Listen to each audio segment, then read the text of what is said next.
بسم اللہ الرحمن الرحیم۔ السلام علیکم۔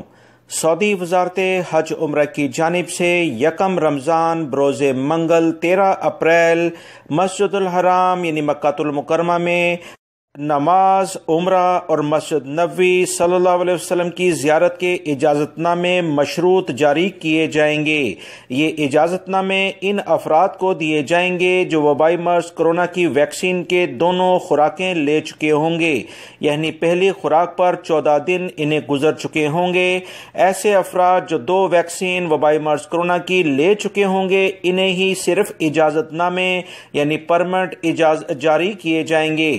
سعودی خبروں اداروں کے مطابق سعودی وزارت حج کے عہدیداروں نے بتایا کہ اعلیٰ قیادت نے مسجد الحرام، مکہ المکرمہ اور مسجد نبوی صلی اللہ علیہ وسلم کے زائرین اور ان کی خدمت پر مامور اہلکاروں کی صحت اور سلامتی کی خاطر مکہ المکرمہ، مسجد الحرام میں عمرہ زائرین اور نماز پڑھنے والوں کی تعداد وبائی مرض کرونا کی SOPs کی پابندی کے ساتھ بڑھانے کا فیصلہ کیا ہے۔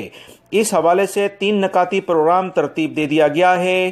یکم رمضان سے عمرہ، مسجد الحرام میں نماز اور مسجد نبوی کی زیارت کی اجازت نامے ویکسین کی دونوں خوراکیں لینے والوں کے لیے جاری کیے جائیں گے یا ایسے لوگوں کو اجازت نامے دیے جائیں گے جنہیں پہلی خوراک لیے 14 دن گزر چکے ہوں گے۔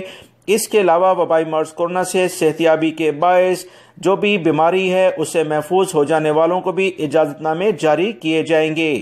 یاد رکھیں، عمرہ اور نماز اور زیارت کے اجازت نامے اعتمرنا اور توکلنا ایپس کے ذریعے جاری کیے جاتے ہیں۔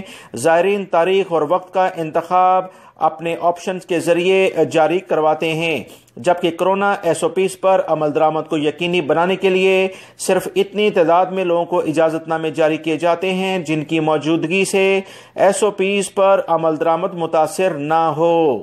سعودی وزارت اسلامی امور نے سختی کے ساتھ ہدایت جاری کر دی ہیں کہ عمرہ، نماز اور زیارت کے اجازت ناموں کے لیے صرف منظور شدہ اپلیکیشنز اعتمرنا اور توکلنا ہی استعمال کی جائے۔ کوئی بھی شخص فرضی ویب سائٹ یا عمرہ، نماز اور زیارت کرانے کے چکر میں کسی سے پیسے بٹورنے کی کوشش کرے گا تو اس کے خلاف کارروائی ہوگی۔